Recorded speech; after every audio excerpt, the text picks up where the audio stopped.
নমস্তে বন্ধুসকল দাস এগ্ৰ ফাৰ্মৰ পৰা মই নিত্যানন্দ দাস ৰাজস্থান হাৰিয়ানা পঞ্জাব এইবিলাক ইউপি এইবিলাক মানে গাহৰি প্ৰডাকশ্যনৰ ক্ষেত্ৰত অন্যতম আগবঢ়া ঠাই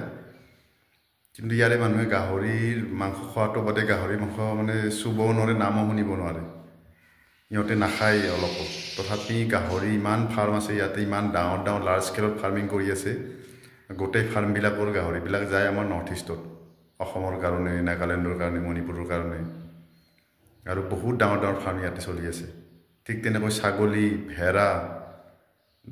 মানে 100-200 ছাগলী 150-200 ভেড়া 300 ভেড়া এনেকৈ ভেড়া ছাগলী গাহৰি 1000 গাহৰি তেনেকুৱা ফাৰ্মিং সিহঁতে কৰি আছে মাত্ৰ আমাৰ মানে নৰ্থ ইষ্টৰ যিমান ডিমাণ্ড আছে গাহৰিৰ বা মাংসৰ ডিমাণ্ড সেই ডিমাণ্ডখিনি পূৰণ কৰাৰ কাৰণে ইয়াতে ফাৰ্মিং চলি আছে কিন্তু আমাৰ মাজতে বহুত মানুহ এনেকুৱা আছে যোনে মানে যাৰ একো কাম নাই মানে গধূলি সময়ত চকত আড্ডা দিওঁতে যায় যাৰ সৰু অলপ এৰিয়া আছে কিবা এটা কৰি আৰম্ভ কৰি নিজৰ জীৱিকা অৰ্জন কৰিব পাৰে বহুত এনেকুৱা ডেকালৰা আছে যিয়ে মানে এতিয়াও মাক দেউতাকৰ 30 বছৰ 35 বছৰ বয়স হ'ল কিন্তু মাক দেউতাকৰ ওপৰতে এতিয়াও নিৰ্ভৰ কৰি আছে যিসকলে মাক দেউতাকৰ ওপৰত নিৰ্ভৰ কৰি থকা নাই তেখেতসকলে ইনকামো কৰা নাই একো খৰচো কৰা নাই বাছ গধূলি দোকানৰ ওচৰত আড্ডা দিছে কোনোবাই চিগাৰেট দিছে বা কোনোবাই চাদা দিছে বা সেইখিনি খাই যথেষ্ট ঘৰত গধূলি ভাত কেইটামান খাই পেলাই পৰি আছে বা গধূলি সময়ত অলপ চুলাই খাই লৈছে তো এনেকৈ বহুত যুৱক আমাৰ অসমত এনেই আছে আৰু আমি ফাৰ্মিঙত বিশেষ আগবঢ়াব পৰা নাই আমাৰ অসমত মাংসৰ ডিমাণ্ড বহুত আছে নৰ্থ ইষ্টত মাংসৰ ডিমাণ্ড বহুত আছে কিন্তু সেই হিচাপে আমি প্ৰডাকশ্যন কৰিব পৰা নাই আৰু সমাজতো এনেকুৱা দুই এজনে যদি কৰিছে তাকো মানে ভাল দৃষ্টিৰে চোৱা মানুহৰ সংখ্যা বহুত কম যদি কোনোবাই কৰিছে তাক মানে এনেকুৱা নহয় যে কি এপ্ৰিচিয়েট কৰি অলপ পুছ কৰি আগবঢ়াত অলপ সহায় কৰি দিওঁ এনেকুৱা নহয় মানে কৰা কি যায় কি মানে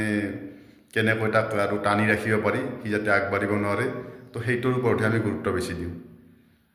তো অসমৰ এই নৰ্থ ইষ্টৰ এই ডিমাণ্ডবিলাক পূৰণ কৰাৰ কাৰণে ছাগলী পালন গাহৰি পালন মীন পালন ভেড়া পালন তেনেকুৱা বহুত ফাৰ্মিং আছে আৰু ফিউচাৰটো ফাৰ্মিঙৰে মই কেতিয়াবা মানে ভাবোঁ কিছুমান কথা মানে ধৰক এতিয়া আমাৰ অসমত গাখীৰৰ লিটাৰ 70 টকা লিটাৰ হৈছে এতিয়াৰ সময়ত মানে আগতে আমি যেতিয়া সৰু আছিলোঁ তেতিয়া গাঁৱে ভূঞে মানে গৰু বহুত আছিলে প্ৰতি ঘৰ মানুহৰ ঘৰতে গৰু এজনী বা দুজনী আছিলে এতিয়া নাই এতিয়া মানে গাঁৱত 2-4 ঘৰ মানুহৰ ঘৰতে গৰু আছে ঘাঁহ নোহোৱা হৈ গৈছে চৰণীয়া পথাৰ নোহোৱা হৈ গৈছে গৰুও নোহোৱা হৈ গৈছে সেই অনুপাতে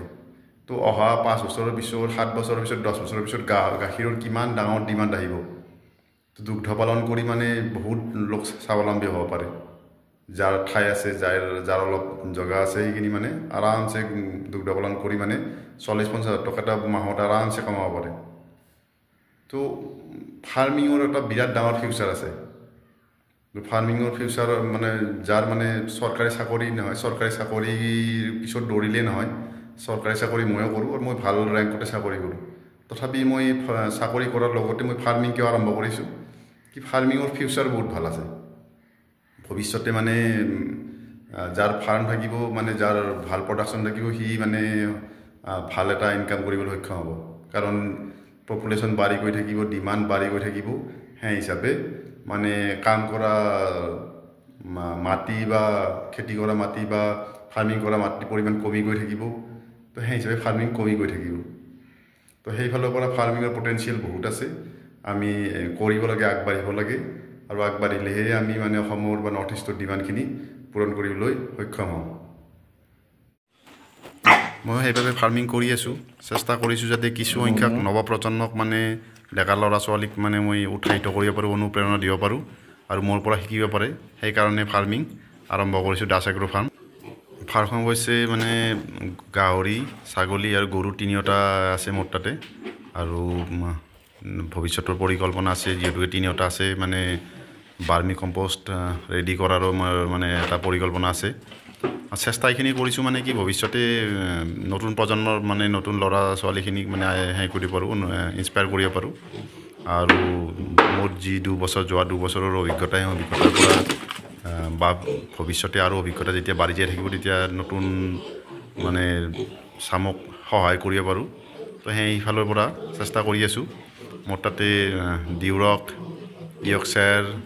হেম্পশ্বায়াৰ বা সিহঁতৰ ক্ৰছ F1 পোৱালি মোৰ তাতে আছে আৰু মোৰ এই এৰিয়াটোত মানে মই যিহেতুকে কামৰূপ ডিষ্ট্ৰিক্টত হওঁ দক্ষিণ কামৰূপত ইয়াতে উন্নত মানৰ গাহৰি পোৱালি যোগান ধৰাৰ এটা মানে লক্ষ্য আছে মোৰ আৰু লাহে লাহে পোৱালি পাব মোৰ তাতে বহুসংখ্যক গাহৰি মোৰ প্ৰেগনেণ্ট হৈছে 2 এদিনতে জাগিব আৰু লাহে লাহে সংখ্যাটো বাঢ়িয়ে থাকিব তো যেতিয়া যাক যেনেকৈ পোৱালি লাগে তেনেকৈ মানে যোগান ধৰিব পৰা যাব আৰু পোৱালিৰ লগতে মানে যাক যি মানে সহায় কৰিব পাৰোঁ তাৰ ওপৰতো ভৱিষ্যতে চেষ্টা কৰিম চেল কৰিবলৈ এইখিনি পিগলেট আছে বয়স 45 ডেজ হৈছে হেল্থটো ধুনীয়া মানে উইনিং কৰা গৈছে আৰু দানা খোৱা ভালকৈ আৰম্ভ কৰিছে সিহঁতক নিব পাৰি তাৰে পিছত কেইটামান গিল্ট আছে 30 কেজি ওচৰা-ওচৰি আৰু বৰ আছে দুটা সেইকেইটাও 30 কেজিৰ ওচৰা-ওচৰি কোনোবাক লাগিলে কণ্টেক্ট কৰিব পাৰে গাহৰি পোৱালিৰ উপৰিও ছাগলীও পাব মোৰ তাতে আৰু বাকী গৰুৰ যিহেতুকে ডেয়াৰী ফাৰ্ম কৰি আছোঁ তো ভৱিষ্যতে মানে গাখীৰো মানে উপলব্ধ কৰিবলৈ চেষ্টা কৰিম যাক যেনেকৈ লাগে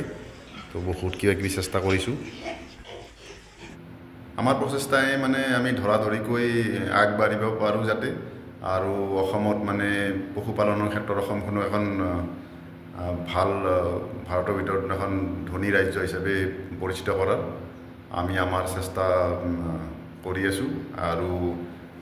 আহক এনেকৈ ধৰাধৰিকৈ আগবাঢ়োঁ সকলোৱে মিলিজুলি মই কিবা জানো মই যদি আপোনাক কিবা সহায় কৰিব পাৰোঁ আপুনি মোক কিবা কৰিব পাৰে এনেকৈ আগবাঢ়িব পাৰিম আৰু এনেকৈ আমি অসম নৰ্থ ইষ্ট তথা ভাৰতৰ ডিমাণ্ড পূৰণ কৰিবলৈ চেষ্টা কৰিম অসমৰ গাহৰি যাতে আমি বেলেগ ঠাইলৈ ৰপ্তানি কৰিব পাৰোঁ অসমৰ